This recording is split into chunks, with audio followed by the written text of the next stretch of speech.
बिस्मिल्लाहिर्रहमानिर्रहीम अस्सलाम वालेकुम। उम्मीद है तासु बरोग जोड़ी है जय मजाहिद मिरो खैर और तासु गोरे द पीटी नेशनल पे खबर संगे प्रोग्राम करा खबर ग्राणु कतुन को तासु पता दा چې ټول दुनिया की उस هغه یو مسله دا وغه د امریکای د طرفنا په ایران باندې چې کوم حمله شوی و کوم جګړه و پاغي کې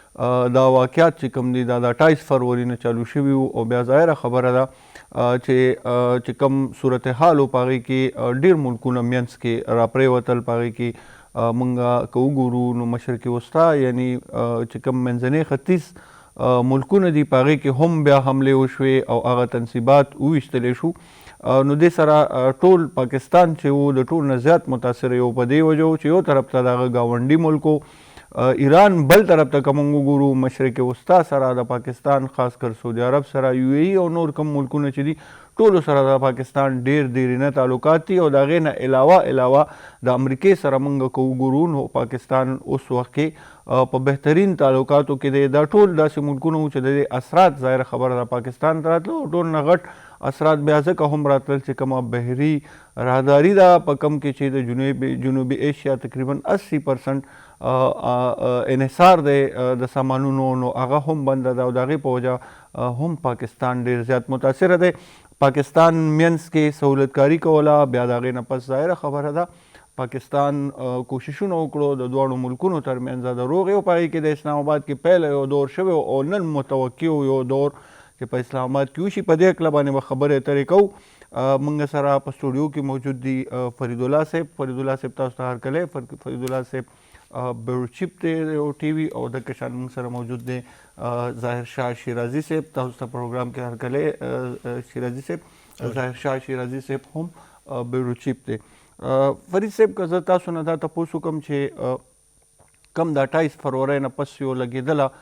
چې ټوله دنیا کې جنگ و خو د هغه جنگ نه پس که موږ وکتل نو بیا یو سفارتکاري چالو شوه یو تعلقاتو خو خاموش سفارتکاري وه او بیا اچانک پته ولګېدله چې په اسلام آباد کې مذاکرات کیږي او نن هم د هغې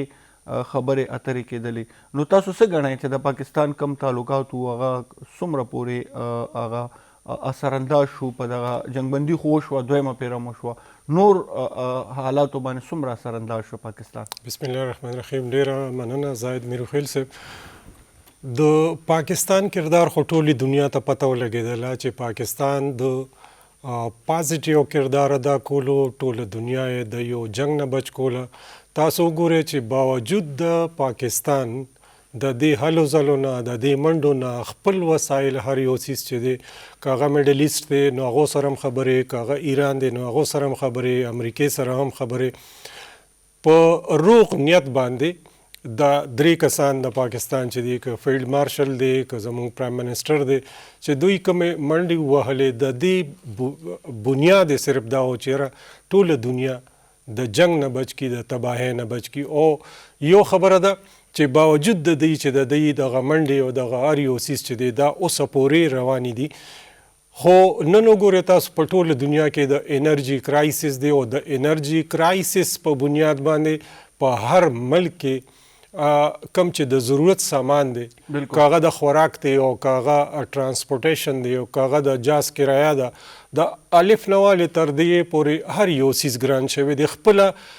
امریکا کې چې کم دی لکه کم چې مونږ وایو چې مالدار ترین ملک دی تاسو امریکا کې وګورئ او یورپ کې وګورئ نو د 30 نه والې 40% پورې د هغوی په عام دغه کې مهنګایي راغلې ده بل دا په امریکا کې تاسو وګورئ دا د پاکستان کوششونه وو چې هغه خلک سپریس شو هغوی په کلار شو په امریکا کې په میلیونونو خلک راوتي وو د دې جنګ مخالفت کولو اوس ایران چې دی چې کوم تازه زما انفارمیشن دی ایران یو ضمانتي غواړي چې یو داسې کس چې هغه د دې ضمانت والی چې کوم دا همیشتن چې تاسو وګورئ څومره په دنیا کې چې معاهدې شوي دي که هغه د پاکستان او د افغانستان په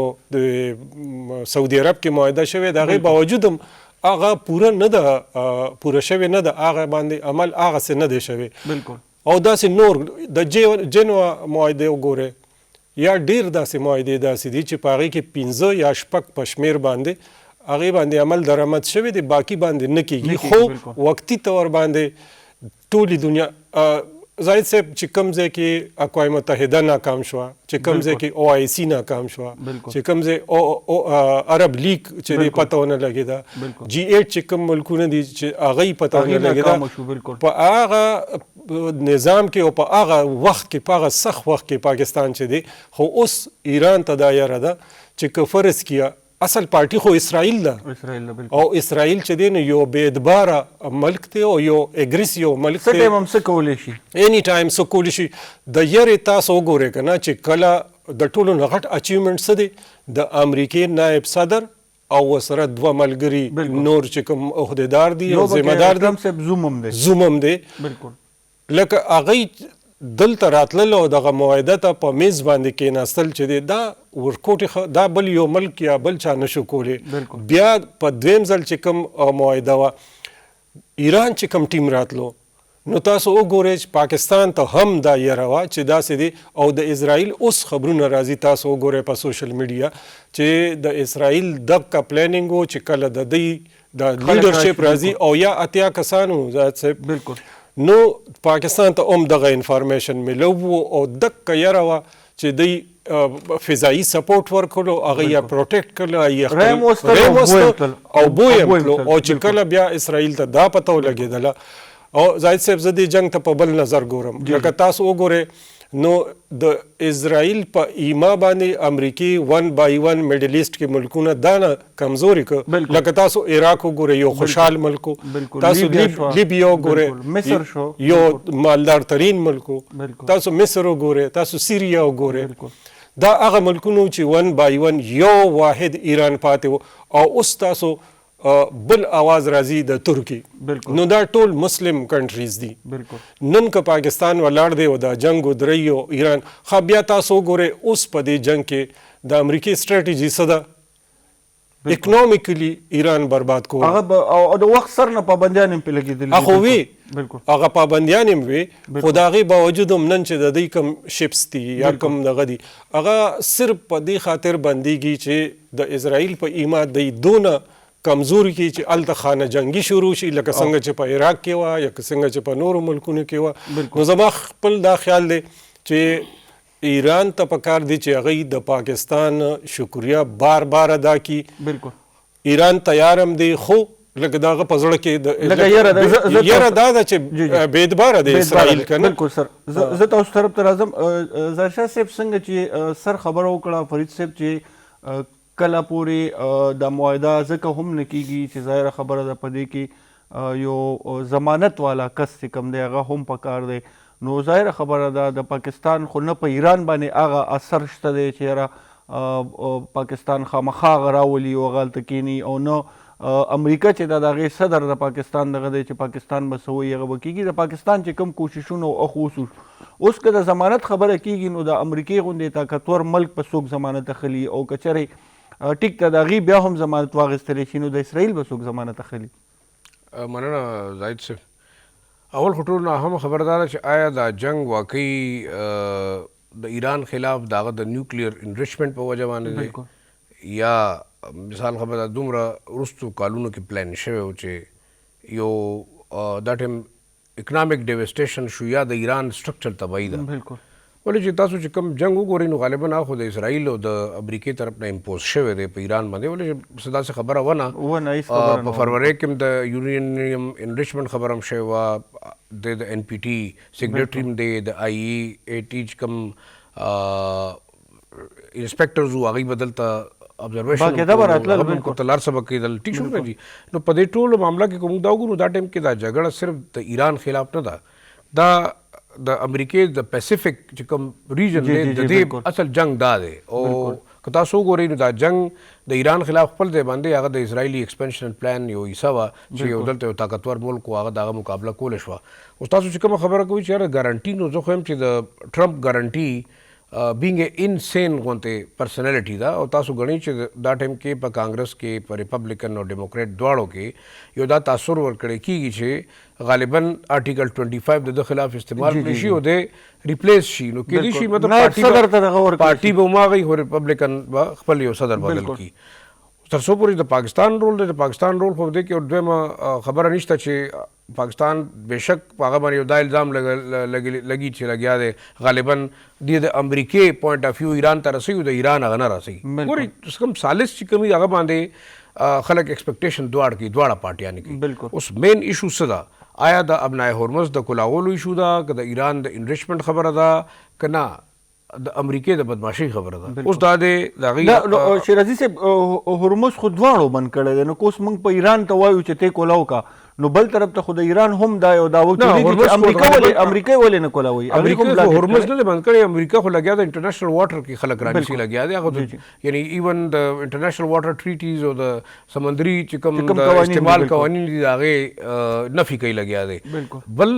ایران یو سمبولیکلی ابنای هورمز ځکه بند کړی و چې غالبا تاسو وګورئ ټیکنیکلی 23 کیلومتر د عمان او د هغې پټۍ ده غالبا قانوني طور سره هم که د هغه حق جوړېږي چې سویس کینال کې ته لګیا ټیکس اخلې ته په پاناما کې اخلې ته په باسپورس ریور باندې اخلې نو وای ناټ عمان او د ایران حق ولې نه جوړېږي بهرحال یو خبره دا ده چې دا ټایم کې زه ګڼم چې د امریکې دا پریشر ټیکټکس په دوه درې وجوهاتو دي یو خو ټولو نه غټه وجه دا ده چې هغه غالبا ایران کله چې د پیسو ډیمانډ کوي چې ته ماله کمپنسیشن راکې زما $27 بلین چې کوم دا به ډی فریز کې نو غالبا د امریکن پالیسی میکر او د امریکن فاینانشل مینیجر دا خیال دی چې موږ به ایران اکنامیکلی سټرنګولیټ کولو کوشش کوو $500 ملین د ورځې آلموسټ نقصان دی که ایران دا مطلب ترسیل نه کیږي د تیلو دویمه خبره دا چې د خارګ چې کوم آیلینډ دی هغې کې د 12-13 ورځو د ذخیرې گنجایش شته د هغې نه پس چې کوم دی هغه د تیلو کوی چې کوم دی هغه به دوباره د اوبو نه ډک شي او ټیکنیکلی دا مونږ ګڼو چې هغه ټول به بند شي بیا به دوباره یو پروسس کول غواړي نو دا ټایم کې میکسیمم امریکا بینګ سپر پاور دا امپوز کول غواړي په ایران باندې چې غالبا موږ ستانه د خپلې خوښې اګریمنټ غواړو اوس د دې ګارنټي پاکستان هم نشي ورکولی غالبا او نه غالبا په ثالثه کې هغه د ایران دپاره دا خبره کولی شي نه د امریکې یو خبره ډېر د دنیا دپاره یو ډېر لوی میسج دا دی امریکې له دویم ځل پاکستان دا فیس سیوینګ ورکوي لګیا د ویتنام په جنګ کې پاکستان ورکړی او د هغې رزلټ دا و چې په 71 کې بیا موږ نه بنگلادیش امریکې په سازش باندې بیل شو اوس دا ټایم موږ دا نه ګڼو چې کېدای شي بیا زموږ خلاف امریکا څه داسې سازش کوي دواړو ملکونو له دا پکار دي چې انټرنیشنلی پاکستان ورلډ وار 3 لیټرلی اوسه پورې روکاو باقي اوس ګورئ چاینا او د رشیا رول ته کو راشي چاینیز په خپله تھرڈ پارٹی په تھرو باندې جنگ ضرور کوي هغې د انډیا خلاف هم جنگ د پاکستان په تھرو کو د خپل ټیکنالوژي په تھرو کو اوس د بېشک چې د امریکې خلاف جنگ د ایران جنگ یوازې نه دی د روس جنگ هم دی د چاینا وسلې جنگ هم دی د پاکستان هم جنگ دی ریزن دا دی چې پاکستان به کله هم نه غواړي چې په ایران کې یو موساد نواز یا امریکا نواز یو حکومت ستاسو بارډر باندې کینی هغه بیا انډین نیکسس دی بیا ستاسو د موساد نیکسس دی نو دا ټولې خبرې خپل ځای باندې د پاکستان انټرسټ هم دي اکنامک هم دي ملټري هم دي او بل یو غټ ډیولپمنټ چې کوم شوی دی دا دی چې د ټول جنگ فایده څه ورسوله یو خو تا ومنئ چې پاکستان ته ډېر لوی رول په میډل ایسټ کې میلاو شو دا روغه کیږي که نه ومنلی شو رول دا دی چې نن تاسو د امریکې کم بیسس خالی کیږي تاسو لګیا هلته پاکستان کینی قطر پرون دا دی پاکستان سره د ډیفنس پیکټ طرف ته روان دی دا خبره ضرور یاد ساتئ په فیوچر کې دا ډیفنس پیکټ د ایران خلاف چرم نه دی دا اومغه اسرائیلي ایکسپنشنسټ ډیزاین خلاف وي ورې چې سعودي عرب ته او قطر ته ورسره یو ای بحرین او کویت ته دا اندازه وشوه چې امریکا په میډل ایسټ کې ځان نشي سکیور کولی نو ما ته به څه سکیورټي راکړي خو دا یو خبره ضرور ساتئ چې ملیټرلی د امریکې چې څومره لوی لکه بېزتي په دې جنګ کې وشوه بینګ سوپر پاور ګوره ملیټري طور سره دی شکست وخوړو اکنامیکلی وخوړو ورسره ایتیکلی وخوړو پالیسی وایز او په جنگ کې د دوکهدهۍ چې کوم همیشه روایت پاتې شوی دی د دې خلکو هغه هماغه اوس هم دی اوس هم که تاسو وګورئ پرون د نیوي چې کوم چیف و هغه پیټ هیګزټ لري کو دا 32 یعنی 32 کمانډران په دې جنگ کې امریکې بدل نشو د خپل نوکرۍ نه برخاست کړی شو دا د امریکن فورن پالیسی او تاسو وکتل چې امریکن ریپبلیکن هم دا وایي ډیموکریټ هم دا وایي چې دا فرست ټایم بینګ سپر پاور د امریکې د فورن پالیسی د امریکې چې کوم دی ملیټري پالیسی او د دې د ډیفنس پالیسی یو ډېر لوی غټ شکست دی او دا لکه دې کې دویم رای نشته د ریپرکشن په تاسو وګورئ زه ګڼم چې د امریکې ایز ا سپر پاور فعال اوس شروع شو کله پورې به دا میچور کیږي خو لکه دا تاسو وګڼئ چې دا شروع ده هغه خلکو نه یاره ختمه شو. جی. فرید صاحب په دې باندې مونږ خبرو وکړو چې څنګه ظاهرشاه صاحب دا خبره وکړه چې اوس د امریکې چې کوم هغه زور او هغه بالکل ختم شو، خو مونږ داسې ګڼل چې امریکا په دنیا کې د ټول نه زیات د انساني حقوقو هم تابعداري کوي، نور قوانین هم هغې مني، او هلته چې یو فیصله کېږي نو هغه یو شخصیت نه کوي بلکې عام طور باندې د هغې ټول په شریکه باندې فیصلې کېږي، که خارجه پالیسي ده، که هغه اندروني پالیسي ده، که هغه د هغې امیګریشن پالیسي ده. خو دلته مونږ وکتل چې یو شخصیت هغه هم څه په اجلاس کې یا بل ځای کې خبره نه کوي بلکې هغه د یو ټویټ په ذریعه باندې د سوشل میډیا په ذریعه باندې د جنگ اعلان کوي او هغه بیا جنگ دغه کوي، دومره زر جنگ جوړیږي نو دې نه خو ظاهریږي دا چې امریکې ډېر مخکې نه تیاری کړی و د حملې. داسې ده چې ون مین شو د یو قسم ده. تاسو وګورئ د امریکې څنګه چې ظاهرشاه صاحب خبره وکړله که نه چې ډېر زیات تیزی سره خلک چې دی هغه ریزاین کوي او کی پوسټونو والا خلک چې دي هغه ریزاین کوي، ټاپ لیول خلک چې دي. اوس مسله دا ده چې د اسرائیل چې دی نو د هغوی په امریکا کې یا د امریکې په پارلیمنټ کې دومره زیات انویسټمنټ دی، دومره زیات د هغوی په هغې کې اثر و رسوخ دی چې صدر به ډیفینیټلی د هغوی په حق کې خبره کوي. تاسو د هغه موقف ته وګورئ، تاسو د سوشل میډیا خبرو سات کې یو وي، سات کې بل وي، سات کې وایي چې چاینا سره مې ښه تعلق دی، سات کې وایي د هغوی مخالف شي. اوس خبره دا ده دی جنگ چې دی نه صرف امریکا بلکې اسرائیل هم ایکسپوز کو. بالکل دوی ډېر زیات فخر کولو که نه دوه څیزونه داسې دي، یو رافیلو بالکل او یو آیرن ډومو. بالکل لکه دا یو تاثر ټولې دنیا ته ورکړی و چې آیرن ډوم لکه په اسرائیل باندې میزایل راتلل چې دی دا پاسبل نه دی، دا ډوکېدی نه شي. دا نو تاسو وګورئ تل ابیب، تاسو ګورئ بالکل یروشلم تل ابیب بیا زاید دی بل یو دغه چې دی د لبنان چې کوم فریډم فایټرز دي هغوی یې څونه انکریج کړ او هغوی په کومه طریقه مخکې لاړل او څنګه د دوی چې کوم عام دغه ګوره هغوی سره اسم نشته، هغه شانتې اکویپمنټس، هغه شانتې اسلحه نشته، حماس سره دواړو سره اسم نشته. د هغې باوجود هم دې جنګ چې دی لکه اوسه پورې خو به د فلسطین ماشومانو زنانو جړل او چغې به یې والې که نه. تاسو په دې جنګ یو څو ورځې جنګ کې تاسو وکتل چې د فلسطین د اسرائیل د خلکو څه حالو، کم بد حالو. دننه بیا د لکه کم چې انټي نتنیاهو لابي ده یا چې کم عام کس دی، زاینس نه دي، کم چې عام یهودیان دي، بالکل هغوی الټه هغوی هم راپاڅېدل، خو په هغوی هم څوک اعتبار نه کوي چې دا خو هم افټر آل هغه خلک دي، یو خلک دي. که ان کیس پاکستان یو خو د پاکستان اچیومنټ دا دی چې دلته انډیا چې ده نو هغه ډیر زیات په بیک فوټ لاړله، اگر چې دلته په انډیا کې د جیوز د دی اسرائیلو بلا پیکټس دي، بلا دغه دي چې څنګه په انډیا کې دي دقه شانتې په ایران کې هم یو ډیر لوی تعداد بلکې د پاکستان خلاف چې کوم سامانونه دي جنګي نو هغه ټول انډیا او د اسرائیل چې دی شریکه دغه ده. اوس خو دا ویل کېږي چې د انډیا چې کوم فنډینګ به دوی ته کولو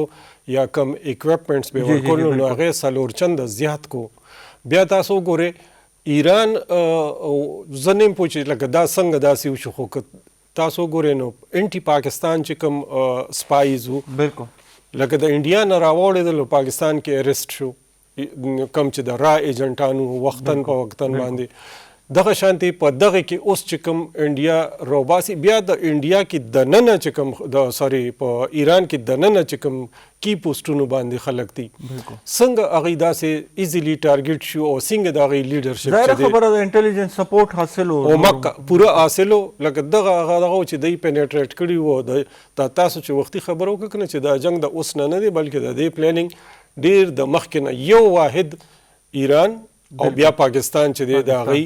بلکې دا ویلي مو هغوی چې د ایران نه پس د پاکستان نمبر ده او بلکې د درې ملکونو چې دي شیرازي صاحب ټرای کا یاده شوې وه شمالي کوریا، پاکستان او ایران چې دا په دنیا کې فساد چې دی دا خوري. فساد ځکه خوري چې په دنیا کې امن خبره کوي، د خپل ملک خبره کوي، که هغه شمالي کوریا ده، که هغه ایران دی، که هغه پاکستان دی. موږ وکتل چې یو طرف ته شمالي کوریا هم همغه سچویشن دی د هغه کوم چې د ایران و، خو هغې طرف ته چا څه نه اټیک وکړو نه څه داسې حمله وشوه نه ملکونه راپاڅېدل نه پابندیانې ولګېدلې خو بل طرف ته همغه سیم خبره د ایران سره وه په ایران باندې بار بار حملې کېدل بار بار د هغې تنصیبات ټارګېټ کول دا دغه ځای کې بیا د مسلمانو دغه خبره چې خلک کوي نو دا هم یو فیکټر شته پکې ګورې غالبا تاسو ګورئ چې رستوني اووه اتو کالو کې څنګه چې فرید صاحب وختي خبره کوله دا د امریکن یعنی پالیسی میکرز یو حصه وه چې موږ دا شپږ اووه ملکونو کې دلته رژیم چینج کوو شروع کېږي دلته مس جارډن آلریډي یو زاینسټ پرو زاینسټ سټیټ دی مصر وګورئ سیریا وګورئ یا لیبیا وګورئ لبنان کې دواړه یو ځای کړو صدر د یو لکه تاسو دا اوورال وګورئ بیا ایران هم پکې په دې کې شامل وو لکه اووه ملکونه چې دا به موږ دلته رژیم چینج کړو شپږ کوش وو دا اووم دا عراق ورسره پکې شامل وو ګورئ جی اصل کې خبره دا ده دا ټایم کې چې تاسو وزیر جنګ وګورئ د امریکې دا څوک دی هغه ځان ته د هغه د یو کتاب رایټر دی چې هغه ته هغه وایي امریکن کروسیډرز نو صفا خبره ده یعنی زاینزم سالي په جویش کمیونټي کې نشته بل خبره دا ټایم کې په دنیا کې پرون د بعد چاینیز پریزیډنټ یو سټیټمنټ کتو هغه وایي په دنیا کې که امریکا او اسرائیل واحد دوه ملکونه دي چې د دې په نیوکلیر پروګرام باندې پابندي ولګي نو دنیا کې به امن راشي بالکل سوای د امریکې نن پورې چام د شاه خلاف اټم بم نه استعمال کړي صرف د هغې ده بل تاسو دا وګورئ ایران خلاف کو ایران ډیکلیئرډ نیوکلیر سټیټ وینو دا به نه کېدل نه به کېدل بالکل دا یو خبره ډېره واضح ده او د هغې ریزن دا دی چې د ایران که تاسو وګورئ نو بیسیکلي فار د لاست 47 ایئرز چې تاسو به هغې سینکشنز دي د امریکې سره د هغې جګړه ده او هغه فار پرپز ده دې نه مخکې د جو بایډن په ټایم کې دا کوشش شوی بیا د اوباما په ټایم کې شوی د بوش په ټایم کې شوی خو هغه دومره کم عقل نه و چې څومره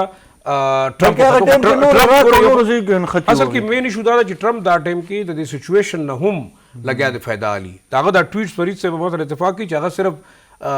لکه یعنی لو بټو کنه دا داغه په یو ټویټ باندې سٹاک مارکیټ چتیږي سٹاک مارکیټ کویزي کینی او داغه ارد گرد چې کوم خلک ناشتي ټول کاروباریان دي کوشټر شو ګوري یا ویټکاف وګوري یا دین علاوه مارکو روبیو وګوري ورسره دغه پیټ هیګزټ وګوري لکه دا د دنیا د ټولو نه اهل ترين کابینټ دی وزیر جنگ هغه دی چې هغه په خپل د یو امریکن فورس نه بګوړه دی هغه وشتل شوی سره ناکام دی ایون مطلب دا چې باقی د روبیو رول وګوري ډیوډ دا چې کوم جیرټ کوشنر دی څوک دی داغه خلاف چې کوم یاسمین انصاری دالته ډیموکریټ چې کوم ممبر دا هغه باقاعده یو کیس پلیټ کو چې یو نون ریپرزینټیټیو سړی دی نون الیکټډ دی لګیا دی خپل ذاتی بینیفټ لپاره د امریکې په تاریخ کې پهله ځل یعنی اوپن دونه یعنی د پریزیډنسي افیس یوز شوی دی فار کرپشن فار پرسنل ارنینګ فار او تاسو ګورئ یو سیویلایزیشن ختمولو دمکی ورکول دا کم از کم زه ګڼم چې د امریکې په تاریخ کې غالبا داسې نه دي شوي نو دا یو خبره به ضرور موږ ذهن کې ساتو چې دا وخت کې ما تاسو ته وختي ویل چې امریکې خپل ټول کم الایز دی هغه وبیل یورپی یونین ته لرې شو میډل ایسټ ملکونه لرې شو په دې ټول جنگ کې درې ملکونه بدبختی ده یو اسرائیل دی یو افغانستان دی او بل انډیا دی چې هغه د امریکې سره ولاړ دي دا باقي خلک ولې نه دي ولاړ نن خو زه دا ګڼم چې د دې جنگ نه یو کار ضرور شو چې د اسرائیل هغه ایکسپنشنس ډیزاین ته ډېر غټ بریک ولګېد ګورئ په تاسو په ویسټ بینک نوالی په غزا کې چې څومره جینوسایډ وکړو د انسانانو دا یو هولوکاسټ دی زه دا ګڼم چې دا یو جویش هولوکاسټ و د مسلمانانو خلاف 70,000 نه زیات خلک دغه شو نن په دنیا کې د ټولو نه غیر محفوظ ترین د جویش کمیونټي دپاره کوم ملک دی هغه اسرائیل دی دا لکه دا به ثابتېږي د دې جنګ نه پس به تاسو ګورئ چې د جویش کمیونټي خلاف به یو انګر وي یو غصه به وي او زموږ د خلکو به نه ټول دنیا کې وي کرسچنز بم وي یعنی یو مذهبي منافرت تاسو پیدا کړو بل دا ګوري دا خو د جنگ له خو مذهبي رنګ ورکړی شوی دی د مسلمان خلاف خو دی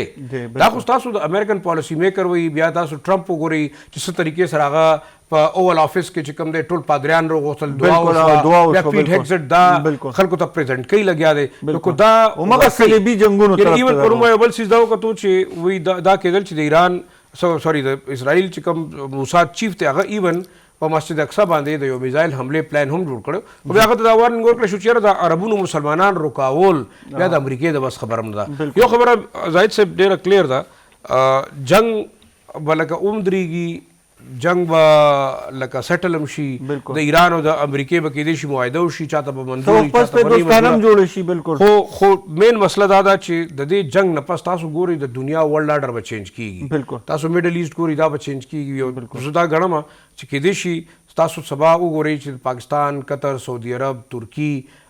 ایران ایون دا تاسو ته یو نیټو ټایپ یعنی اسلامک الاینس پي د میډل ایسټ سکیورټي اپریټر کې پاکستان د ټولو نه غټ پلیئر دا تاسو نن لکه وګورئ شپږ میاشتې پسې که کالي بل دا ټایم کې د پټرو ډالر چې کوم یو هیجمني وه که نه د امریکې هغه ایران د هغې میت ختم کړو ګورئ نن په یان کې هغه ډیل کوي بالکل نن هغه لګیا دی مثال خبره د هغه ټرمز کنډیشن په هورمز باندې د ایران کنټرول چانه منلو فرید صاحب نن تاسو هغه اسټابلیش کو چې واقعي دا د ایران حصہ ده بلکې پهله ټویټ تاسو د ټرمپ ګوري په هغې کې هغه ابنا ایران لیکلی بالکل یو خبره لکه د دې مطلب میسیجنګ دا و خو ګورئ لکه انسرټینټي جوړولو مقصد د ټرمپ دا دی چې موږ د ایران نه میکسیمم فیسلیټیز واخلو دویمه وجه دا ده هغه دا ټایم کې یعنی یو لحاظ یو سبق ورکول غواړي هغه یورپی یونین ملکونو لا په دې کې اټلی فرانس او ایون برطانیه دا چې کم په دې جنگ کې اونه درېدل ولې چې که انټرنیشنل واټرز تاسو بندوي د دې ملکونو سپلای به بندوي هغې متاثره دي دریم دا ټولو نه امپورټنټ څیز دی دې طرف ته موږ نه ډسکشن کوو موږ صرف دا ایران او د اسرائیل تنازع ګڼو دا ټایم کې دا جنگ ما وختي خبر وکړه دا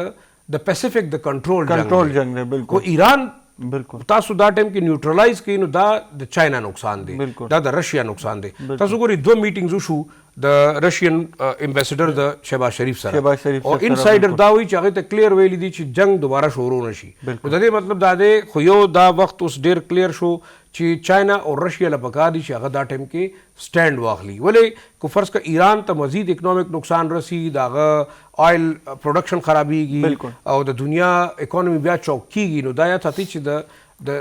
دا ټول د رشیا او د چاینا دپاره هم ډېر غټ نقصان دی غونډ بلاک ته نقصان دی فرید الله صاحب که موږ وګورو پاکستان د دویم دور نن خبره کېدله چې مذاکرات کېږي او اوسه پورې خبرې هم داسې کېږي ډېرې خبرې پکې دا هم وشوې چې یاره د ایران وفد نه راځي بیا د امریکې وفد چې دی هغه تیار و داسې خبرې راځي چونکې زمونږ سفارتکارۍ خبرې خو په میډیا باندې نه کېږي نه دا خبرې به راوځي تاسو څه ګورئ کوم چې امکانات دي د بیانات دي د دواړو طرفونو نه یو د ایران د طرف نه د امریکې د طرف نه بیا د پاکستان کردار او بیا ورسره انټرنیشنل سطح باندې د اخبارونو خبرونه هم دي اطلاعات هم دي نو تاسو څه ګورئ چې دا کم دور چې دی اسلام آباد والا د دې امکانات شته دی چې داسې به دا خبره به نور هم مخکې لاړه شي دا چې دې نه مخکې کوم میټینګ شوی دی داسې یکدم دا میټینګ نو بلکې د جنگ زما خیال راځي چې په دویمه هفته جی په دویمه هفته کې بیک ډور ډیپلوماسي چې موږ څه ته وایو که نه چې پرایم منسټر لاړلو فیلډ مارشل ایران ته هم لاړلو د سعودي دوره یې موکله د نورو ملکونو چې کوم دوست ملکونو امان پسند ملکونو د هغې لخوا نه ترکي زیات پاکستان سره دغو نو داسې نه چې لکه کینی بدی اله چې هلته اول څه نه څه خبره وشي زما چې کوم شیرازي صاحب ته هم پته وي زموږ چې کوم انفارمیشن دی انسایډر دغلته کې دغه معاهده چې دا ډرافټ شوې مو او دا لکه د مخکې نه خبرې دومره زیات کلیر شوې وي خو هغه دواړو فریقینو ځان سره ساتلی وي بالکل په دې خبرو باندې هر څومره پوینټس چې وو په دې باندې اګري شوي وو څه یې ته ماینس کړي وو څه یې پکې پلس کړی وي د ایران چې کوم کیپټ دغه د سرمایه ده یا د دې چې کوم دغه دي اساساجات چې منجمد دي کم په هغې کې هم څه پورشن چې دی نو ظاهر شاه صاحب به ما ټیک کړي په هغې کې هم څه پورشن ته اګري شوي وو چې دا به د میډل ایسټ یو ملک کې به دا جمع کېږي دومره پورې هغه معاهده کې شوي بالکل ښه بیا داسې شوله چې لکه د ایران چې کوم سپیکر دی یا چې د ایران وفد کې کوم غټ خلک وو د هغې لخوا نه چې د مذاکراتو په منځ کې یو فون کال چې دی هر څه په ځای ودرولو یوه بانه یوه خبره چې نیوکلیر انریچمنٹ چې دی د یورینیم هغې په شرح باندې دغه 1% او 3% پورې یو چې بس دا زیرو اوس ایران هغې ته کلم تیار نه دی بیا یو موقف دا رالو چې بی ایران سره خو چونکې آیل اینډ ګیس چې دی دا ډېر کافي مقدار کې دی نو دوی ته خو د انرژي دپاره کم از کم یورینیم چې دی تاسو که وګورئ که نه دا اومک کسیز دی لکه نه د یورینیم انریچمنٹ خبره ده نه بل څه ګوره د یورینیم د اټم بم دپاره د انریچمنٹ چې دی د 90% پکار دی بالکل 60% خو عام لکه د انرژي دپاره ته دغه کولی شي یا د او ایران لا حتی نه دی رسېدلی هغه حتی ایران لا نه دی رسېدلی او دا دوی ته هم پته ده لکه څنګه چې په عراق کې دوی وی چې کیمیکل ویپنز دي ماس ډسټرکشن ویپنز دي او آخر کې اسم نو بنیادی طور باندې د عراق چې دی هغه دوی مطلب دومره زیات کمزوري کولو ځکه په دغه ریجن کې یو عراق او یو لیبیا و چې اسرائیل ته د هغې نه خطره و او عراق تر دننه پورې دغه شانتې و تاسو ګورئ لږ غوندې چې موږ شاته لاړ شو نو ایران او عراق یې واچول بالکل صحیح ده دواړه ملکونه هغه جنګ چې دی لس کاله جنګ و او دواړو ملکونو اکانومي برباد کړله فور نتنګ اس قسمه داسې څه دغه نه خو کمزوري شو دواړه د دوی اکانومي د هغوی اکانومي او بلکې عراق خو تر دننه پورې راوچت نه شو بالکل ځکه چې په هغې هلته اوس هم خانه جنګي ده هغه څیز چې دی لکه دا نور ملکونه چې دي ون بای ون دغه شو بیا را خبره راورسېده چې اوس ایران هغه ځای ته ورسېد تاسو وګورئ شیرازي صاحب خبره وکړله چې ټرمپ خو یو بزنسمین دی د هغه په یو ټویټ باندې سټاک کوم ځای ته رسي او څنګه رسي نو د هغه نه چې کوم ګیر چاپېره ناست دي هغه یې انویسټمنټ کوي نن واخلي شیرزه او هلته ټویټ وکړي او د هغې په مقابله کې چې دی هغه شیرز اوچت شي وار اکانومي ده ټوله وار اکانومي ده او دا لکه دا جنگ چې دی راځي صاحب دا جنگ چې دی دا به د طاقت د فلو چې ده که نه دا به راړی دا ریجن چې دی یو قسم ته زه اګري یم ظاهر شاه صاحب سره چې خدای دې وکړي چې دا جنگ چې دی د مسلم نیټو د جوړښت باعث جوړ شي او څومره چې میډل ایسټ دی د میډل ایسټ ملکونو ون بای ون سعودي عرب لږ مخکې پوه شوی او دا نور چې دی دوی اوس پوهېږي کم باندې چې حملې شوي او ایران بار دا خبره کړې چې مونږ دغه اسلامک کنټریز باندې حمله د هغې تصور هم نشي کولی مونږ صرف هغه ځای ویشتی دی یا هغه ځای د کم ځای نه چې په مونږ حمله شوې ده نو که هغه په قطر کې ده او که هغه په کویت کې ده بالکل تاسو بیا لږ نور لاړ شئ نو د کویت او د عراق چې کوم دغه شوي نو هلته هغه دغه کو اوس خو لکه دوی خو د شیرازي صاحب خبره وکړله که نه چې دا کویان چې کوم د تیلو دغه دي که دا څه مودې ډېرې مودې لپاره بند شي دا به ختم شي ته به بیا ایکسپلوریشن کې بیا به ته دا دغه کې نو بنیادي طور باندې عراق فاینانشلي کمزوري کول دي رژیم چینج سره اوس د دوی اډو سروکار نشته دی ځکه دوی چې دی نو ټول ارسل ډایورټ که ګولهباري بند شوه خو هلته کې ستا په جیب باندې ستا په اکانومي باندې ډاکه اچوي او هغه څیز چې دی هغه نه صرف ایران به بربادوي بلکې دا څونه ملکونه هم چې دي زه 20% آیل سپلای یورپ ته د هورمز نه د لارې نه کېږي نو دا صرف لکه دوی ته نه دی نقصان دا چې کوم د نیټو ملکونه ته لرې شو که نه هغوی ته لکه د هغوی چې کوم ایکسپورټ دی هغوی ته پته ده چې مخکې به څه چې که فرض کړه د هغوی په لاره راتلونکې شپس چې دي یا کنټینر چې دي هغه راونه رسي نو ملک به څه کوي ظاهر شاه صاحب که تاسو موږ ته اخري ده ووایئ چې کوم اوس څنګه چې موږ خبره وکړه د پاکستان یو کردار و خو بس لګیا دی پاکستان ادا کوي خو بل طرف ته چې څنګه د امریکې هغه ورلډ آرډر و هغه هم متاثره شو او بیا د هغې که موږ وګورو نو تاسو خبره د نیټو وکړه چې دغلته یو چانس جوړیږي نو دې کې څومره امکان دی چې څنګه سعودي عرب ذمواري پاکستان دفاع خلي دغه شان د نورو خلیجي ملکونو او نو دغه شان د ایران هم داسې څه خبرې راتللې چې یاره د هغې یورینیم چې دی هغه په یو دریم ملک ایښودلی کیدی شي نور دغه کیدلی شي نو آیا دغه کې څه امکان شته دی چې پاکستان نور پیشرفت وکړي که نه دا مذاکرات ناکامه شي او پاکستان به هم بس سایډ ته کیني غالبا یو خو دا ذهن کې نن واچوي چې نه دا مذاکرات ناکامه کیږي او نه دا جنگ دوباره شروع کیږي لکه تاسو نن یو لکه زما د خپله رایه غلط وي خو هغې کې اوس فیکټرز دي اول که تاسو وګورئ د ایران یورینیم انریچمنټ پروګرام چا ورکړی و د نیکسن ډاکټراین انډر امریکې په خپله ورکړی دا تاسو والی یو 550 کیلوګرام یورینیم انریچډ والی او دا تاسو خپل انرژي دپاره استعمال کړي د 70 د رضا شاه پهلوي زمانې خبره اوس all of a sudden کله ماس ډسټرکشن شي کله القاعده شي د امریکې ټوله زندگی یعنی د خپل هیجمنیک ډیزاین دپاره هغه یو بهانه تراش کړې ده هغه په لیبیا کې بل شانتي وا هغه په عراق کې بل شانتي وا په ایجپټ کې بل شانتي وا نن تاسو ګوري د القاعده د IS خراسان یو ټیرریست کوم دی هغه د سوریا صدر دی یو خبره ډیره کلیر ده چې د امریکای کوم پالیسیان دي هغه همیشه یعنی خپل ایکسپنشنست ډیزاین دا غم دی او د اسرائیل د پارم دی خدا ټاکس په هغه ټیم کامیابی دا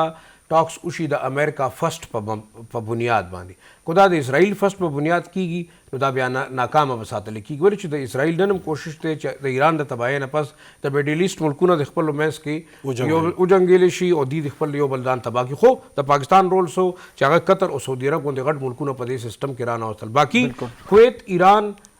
کویت شو یا بحرین شو یا UAE دا خو الریډي د زاینست چې کوم لابي دا یا د زاینست کوم مایند سیټ ته داغه